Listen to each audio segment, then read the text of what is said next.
मिलते हैं, पीवाईक्यूज करेंगे तो आपको हर साल लगभग एक क्वेश्चन इस फॉर्मूले से आता है, किसी ना किसी सेट में तो आपको एक क्वेश्चन मिलता है। ठीक है, तो आपका टी हो गया,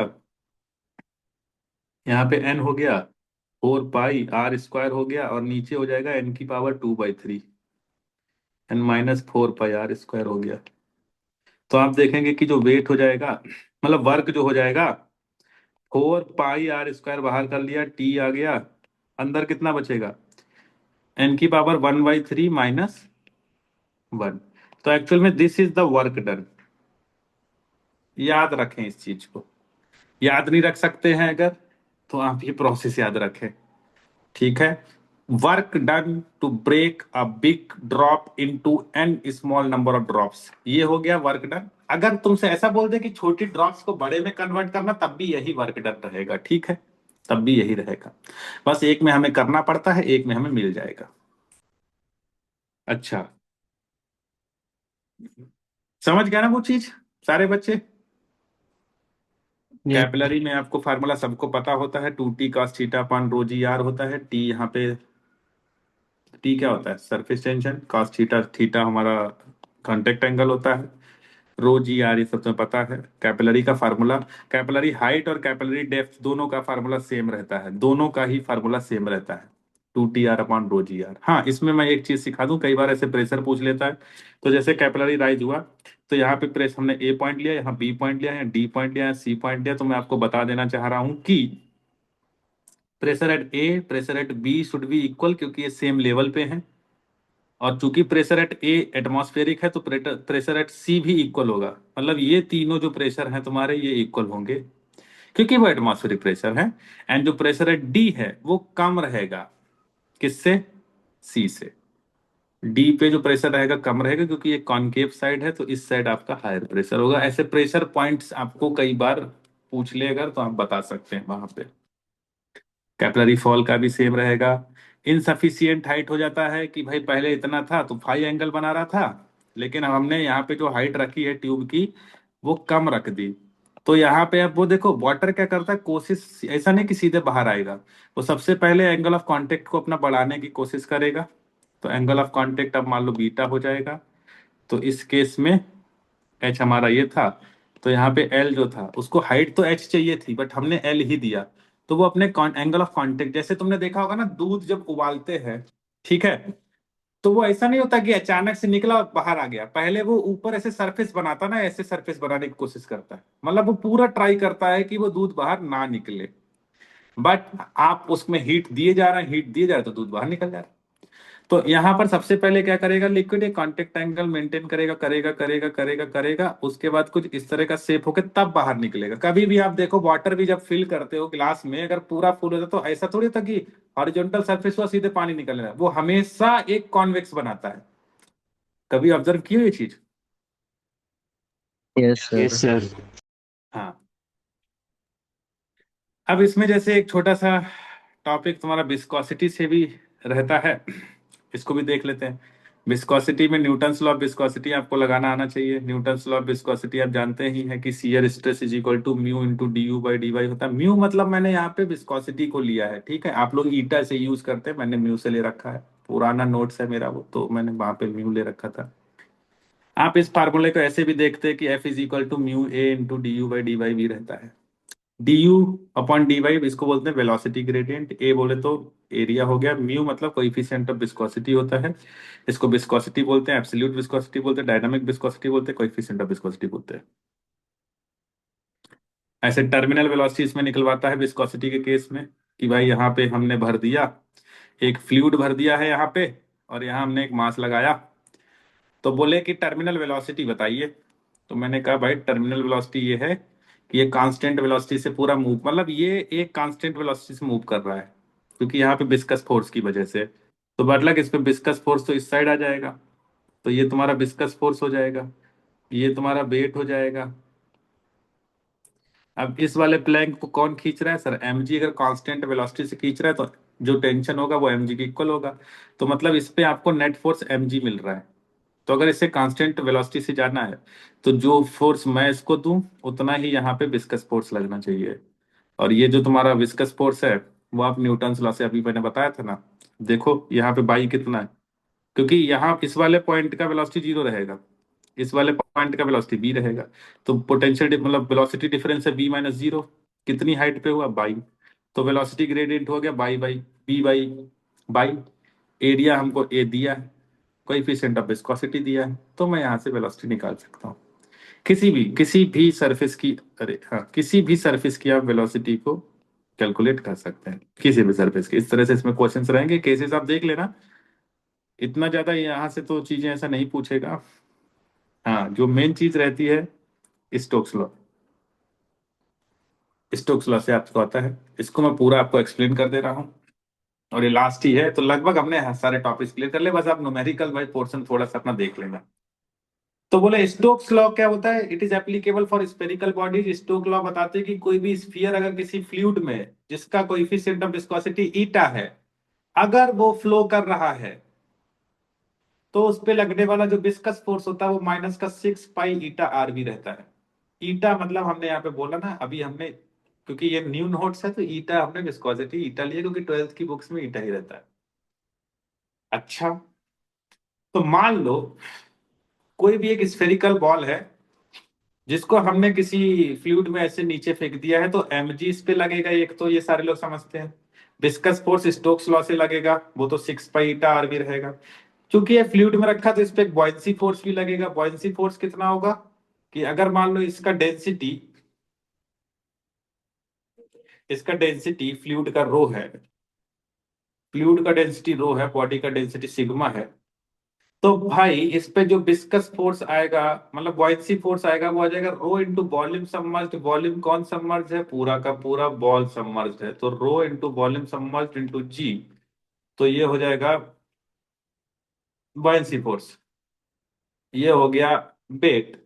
स्टोक्स लॉ से मैंने लिखा viscous force is equal to mass into acceleration होगा। मास को मैं फिर से डेंसिटी इंटू वॉल्यूम लिख दिया।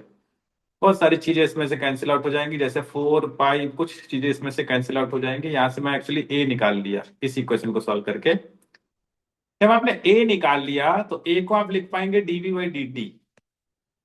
और अब आपको कुछ नहीं करना है, इसको आपको डी टी एक तरफ रखना है और ये पूरा वेलोसिटी वाला फंक्शन एक साइड ले आना है और आपको इसे इंटीग्रेट करना है। आप बोले किसी टाइप टी पर इसकी, जब इनिशियली हमने इसको ऐसे रिलीज किया फ्लूइड में, तो इनिशियल वेलोसिटी 0 थी, टी इक्वल टू 0 पे। टी इक्वल टू टी पर इसकी वेलोसिटी मान लो v हो गई। अब आप इस पूरे को इंटीग्रेट करेंगे, इंटीग्रेट करते चले जाएंगे, लिमिट्स वगैरह रखेंगे, तो आपको एक ऐसा फंक्शन मिलेगा। तो बोले ऐसा फंक्शन आपको आ गया, तो बढ़िया, ये एक्सपोनेंशियल फंक्शन आएगा। तो इससे हमें ये पता चलता है कि किसी भी फ्लूइड में जब हम किसी स्फीयर को ऐसे रिलीज करेंगे, तो ऐसा नहीं है कि तुरंत वो रिलेट टर्मिनल वेलोसिटी पे चला जाएगा। टर्मिनल वेलोसिटी मतलब कांस्टेंट वेलोसिटी पे, वो तुरंत नहीं जाएगा। तो बोले फिर, मैंने कहा जैसे जैसे जैसे जैसे आपको वो नीचे चलता जाएगा, जाता जाएगा, जाता जाएगा, जाता जाएगा, धीरे धीरे धीरे धीरे, और एक टी इक्वल टू, क्योंकि यहाँ पे जब टी की वैल्यू इनफाइनाइट रखोगे तभी ये चीज क्या हो पाएगा, 0 हो पाएगा। तो टी इक्वल टू इनफाइनाइट मतलब बहुत आफ्टर लॉन्ग टाइम जो तुम्हारा रहेगा वो क्या रहेगा, अपनी टर्मिनल वेलोसिटी को एक्वायर करेगा। तो टर्मिनल वेलोसिटी तुमको ऐसे मिलेगा।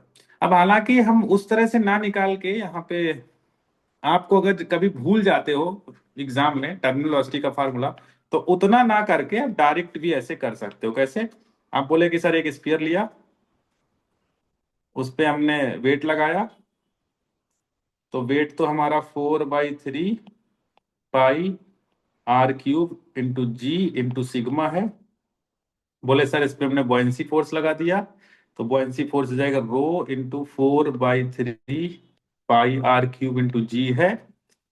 और सर इस पे विस्कस फोर्स रहेगा, तो विस्कस फोर्स सर इस पे 6 पाई ईटा आर वी रहेगा। और अगर ये टर्मिनल वेलोसिटी इसने एक्वायर कर ली है, तो इस पे नेट फोर्स 0 रहेगा बस। तो नेट फोर्स 0 मतलब downward force should be equal to upward force. तो 6 pi eta r v plus rho into 4/3 pi are cube g. तो बेटा आप यहां से सीधे वेलोसिटी निकाल सकते हैं, आपको उतना करने की रिक्वायरमेंट नहीं। ये वाला, ये बस मैंने आपको इसलिए यहाँ पे, ये तो क्वेश्चन है, बहुत डिफरेंट क्वेश्चन है, उसको छोड़ दो अभी। इसमें आपको मैंने ये बताया है कि आपको पूरा एक फंक्शन दिया था, कई बार ग्राफ पूछ लेता है टर्मिनल वेलोसिटी और टाइम का, तो वो आपको मैंने बस इसलिए थोड़ा सा एक्सप्लेन कर दिया कि आपको पता रहे कि टर्मिनल वेलोसिटी का जो ग्राफ होता है वो एक्सपोनेंशियल कर्व आता है। हालांकि फार्मूला होता है 2r² g into sigma minus rho upon 9 ईटा। वो फार्मूला कभी भी एग्जाम में अगर आप भूल जाते हैं तो इतना काम करके आप निकाल सकते हैं। कभी भी अगर आप भूलते हैं उसको, तो आप इतना काम तो कर ही सकते हैं वहां पे, समझे? ये तो इतना तो जैसे हो ही गया। अब जैसे मैं तुम्हें दिखाऊं, इसमें देखो क्वेश्चंस पे अगर हम थोड़ा सा एक दो नजर डाल लें, ज्यादा नहीं तो एक दो, इस पे तुम देखोगे, तुम्हें क्वेश्चंस देखो कैसे कैसे पूछता है। ये फ्लूइड है। अब जो अभी हम बात कर रहे थे ना ड्रॉप वाले क्वेश्चन की, तो देखो ये ड्रॉप वाला क्वेश्चन कई बार ऐसे पूछता है कि एक बिग ड्रॉप है जो बनी है 1000 छोटी छोटी बॉल से। If E1 is the total surface energy of इतना ड्रॉप्स, तो E2 will be the surface energy of single big drop. तो सिंगल, अब सरफेस एनर्जी का मतलब सरफेस टेंशन इनटू एरिया। भाई डिफरेंस आप निकाले तो वर्क डन आ जा रहा है ना तुम्हारा। समझ पा रहे हो मैं क्या बोल रहा हूँ? मतलब तुम्हारा ये है कि जो वर्क तुम कर रहे हो वो क्या है तुम्हारा, surface tension into change in area. तो इसको तो हम ऐसे भी लिख सकते हो A2 - A1। तो अगर इसको ऐसे लिख दोगे Ta2 - Ta1, तो ये इंडिविजुअल सरफेस एनर्जी हो गई। तो सरफेस एनर्जी का जो डिफरेंस है वही तुम्हारा वर्क है। तो इस तरह से ऐसे क्वेश्चन आपसे पूछता है, ठीक है। और एक नहीं आपको, अब जैसे कि यहाँ पे देखो क्वेश्चन आ गया, बोला है कि small spherical ball of radius small आ रहा है falling through a viscous medium of negligible density दे रखा है, उसकी टर्मिनल बी है। तो दूसरा बॉल हमने सेम मास है, बस रेडियस चेंज कर दी, तो टर्मिनल क्या होगी? तो डायरेक्ट आपसे क्वेश्चन ऐसा पूछ सकते हैं डायरेक्ट। यहाँ पे देखो एक और भी क्वेश्चन आ गया कि एक स्मॉल लिक्विड ड्रॉप है जिसको हमने 27 आइडेंटिकल ड्रॉप्स में चेंज किया, तो वर्क डन बताइए। आपको कई सारे जो क्वेश्चंस हैं ऐसे मिलेंगे। देखो यहाँ पर भी एक क्वेश्चन है, big drop is formed by 1000 droplets, तो बताओ सरफेस एनर्जी बिकम्स कितना हो जाएगा? तो सरफेस एनर्जी में मतलब भाई कि चेंज इन एरिया, तो चेंज इन वर्क, तो तुमसे वर्क बेसिकली पूछ रहा है। ठीक है। इस तरह से आप ऊपर चले जाओगे तो आपको कई सारे क्वेश्चंस इसमें मिल जाएंगे। आप ये देखो यहाँ पे एक फिर से वही वाला सेम क्वेश्चन आ गया। एयर बबल वाले क्वेश्चंस आपको ऐसे मिल जाएंगे। एयर बबल वाले कई सारे question, surface tension, amount of work done required to increase the radius of soap bubble. तो रेडियस ऑफ सोप बबल बढ़ाने का मतलब क्या है? सरफेस एरिया बढ़ा रहे हो। सरफेस एरिया बढ़ा रहे हो तो final area minus initial area into surface tension कर देना है, ठीक है। तो आप थोड़ा सा उस तरह से आपको इसमें पढ़ना है। बाकी मैंने आपको जितना मेरे पास नोट्स था, तो भी मैं क्लासेस में पढ़ाता हूँ, उतना मैंने आपको पूरा एक्सप्लेन कर दिया। हाँ, कुछ जगह पे न्यूमेरिकल में नहीं कर पाया, ऑब्वियस सी बात है, उतना टाइम नहीं था क्योंकि हमें 2 घंटे में पूरा इसको एक्सप्लेन करना था। अब आपको मैं जब ये नोट्स अभी शेयर कर दूंगा, हर बच्चे को ये नोट्स आपको मिल जाएगा। तो जैसे जैसे आपको ये नोट्स मिलेगा, आप चाहोगे तो इसको एक बार आप रिवाइज कर लेंगे, अच्छे से रिवाइज करें सारे चीजों को, ठीक है। अच्छा, जिन बच्चों का पेपर जैसे अभी जल्दी है, 21 तारीख को है, तो वो प्लीज अभी फार्मूलाज पे ज्यादा विशेष ध्यान दें। आपको फार्मूलाज का कुछ मिला? सर ने भेजा, सौरभ सर ने शेयर किया क्या कुछ? सर वो सर थोड़े दिन भेजना था। ये वो रिटिन वाला, हैंड रिटिन टाइप का कुछ फार्मूलाज भेजा था हमने, तुम लोगों को मिला कुछ? नहीं सर, नहीं हैंड सर। रिटन तो नहीं था सर, टाइप डे। नहीं, मैं भेजा तो था तुम लोगों को। चलो मैं देखता हूँ, तुम लोग मेरे को मैसेज कर देना तो मैं शेयर कर दूंगा, ठीक है। ओके एक दो सर। लोगों को एक दो लोगों को शेयर कर दूंगा, तो आपस में शेयर कर लेना, ठीक है। सर हाँ बोलो। वो डाउट्स। तो प्रभजीत, तुमने डाउट्स भेजा है तुम्हारे, मैं डाउट्स हाँ में सर कल भेजा। तुम्हें सॉल्व करके ही शेयर कर दूंगा, कल देता हूँ मैं, ठीक है यार। थोड़ा टाइम नहीं मिल ओके पा रहा था, इस चक्कर सर। में नहीं हो पा रहा। मैं तुम्हें कल ठीक तुम्हारे है सर। डाउट्स जो भी रहेंगे, कल मैं दिन में उसको मैं पहले मैं तुम्हें डाउट तुम्हारे दिन में मैं सॉल्व करके ही, जैसे भी हो पाएगा सॉल्व करके वॉइस रिकॉर्ड करके मैं तुम्हें शेयर कर दूंगा, क्लियर हो जाएगा, ठीक है। Okay sir. अभी ओके बस सर। तुम लोग इतना करते रहो, अच्छे से फार्मूलाज बहुत सारे रिवाइज करो, ठीक है। हर चैप्टर को अच्छे से रिवाइज कर लो, और बी पॉजिटिव, पेपर देते रहो। एटलीस्ट डेली एक क्वेश्चन पेपर अपना बैठ के सॉल्व करना कोशिश करो कि एक पेपर सॉल्व हो जाए डेली, डेली, ठीक है। उसको एनालिसिस कर लो, वो क्वेश्चंस को सॉल्व कर लो, छोटी छोटी जो कमियां हैं। अच्छा, ध्यान, थोड़ा हेल्थ का भी इशू रखो, मतलब इशू नहीं रखना है हेल्थ का, हेल्थ का ध्यान रखना है, ठीक है। हेल्थ इश्यूज को सही रखो, खाना पीना अच्छे से खाओ, रात में प्रॉपर नींद लो, ठीक है। कुछ लोगों का भी 21 तारीख को पेपर होगा, तो आई थिंक अभी उनका 1 या 2 दिन में सेंटर आ ही जाएगा, आ ही जाएगा। अभी क्या है, आज कितना तारीख हो गया है? 16 हो 16। गया, है ना। तो 1 2 दिन में आ जाएगा, तो वो आपको मिल जाएगा, ठीक है। तो उस तरह से चीजें हैं। पार्थ ने मैसेज किया, पार्थ मैंने तुमको 2 4 भेजा भी था, लेकिन मैं तुम्हें फिर से क्या बोलते हैं, भेज दूंगा, ठीक है। तो चलो, आज इतना करते हैं फिर। सर वो एसएचएम का जो लास्ट क्लास का नोट्स वो नहीं। मैं तुरंत ये वाला पार्ट और एसएचएम वाला पूरा पार्ट है ना, वो उसमें सब भेज देता हूँ तुम्हें, ठीक है। So okay sir, thank you. चलो फिर मिलते हैं अपन लोग। हाँ सर, वो ओके सर। थर्मल फिजिक्स वाला। अच्छा, थर्मल वाला भी नहीं गया है क्या? हाँ सर। चलो, मैं आज ही देता हूँ। अभी अभी मैं पहले तुम्हारी क्लास बंद करके सारा कुछ डेटा ही शेयर कराता हूँ, ठीक है। Okay sir. ओके सर, चलो थैंक यू सर। ठीक है, ओके सर, मुझे थैंक यू करो। सर। गुड नाइट और सर। इसको एक बार इसको रीड जरूर कर लेना, ठीक है। जी इसमें जो सर। न्यूमेरिकल्स है उनको थोड़ा सॉल्व कर लो, जी टाइम सर। लगेगा तो तुम्हें क्वेश्चन बन जाएगा, ऐसा कुछ नहीं रहेगा, ठीक है। चलो बेटा, खुश रहो, मिलते हैं फिर। Okay, take thank you care, sir. Bye. Bye okay sir. Okay, thank you bye sir. Sir, bye thank you sir. Sir. Good night bye sir. बेटा, गुड नाइट।